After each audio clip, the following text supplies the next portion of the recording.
Coming in at fourth place is this amazingly out there Citizen Aqualand from 1993.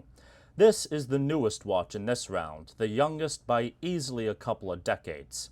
As for the price, there is only a modest bump over the also Citizen chronograph discussed yesterday at 46,000 yen or $320.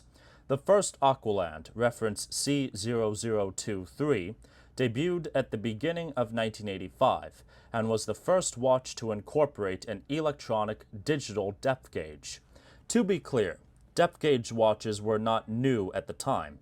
Fairliuba and Aquadive had them in the early 70s, and crude, unreliable digital dive computers existed as far back as the 1960s. But in a wearable, traditionally styled watch form factor, this added functionality was revolutionary. The 1980s were a transitional period, not only in watches, but in diving as well.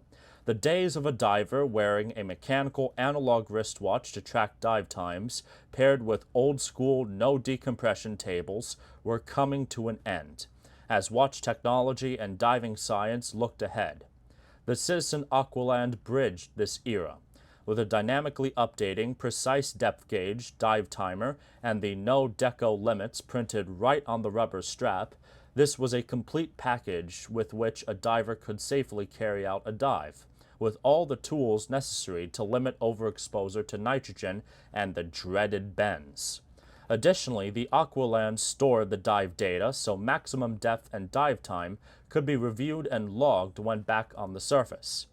Around the same time the Aqualand debuted, the digital dive computer was surfacing, a tool that would ultimately spell the depth of the dive watch as a necessary instrument. Thus, this Citizen is no mere watch, but emblematic of an entire era in horology and diving, something I'm sure my coworker Michael, if he's listening in to this broadcast, can appreciate.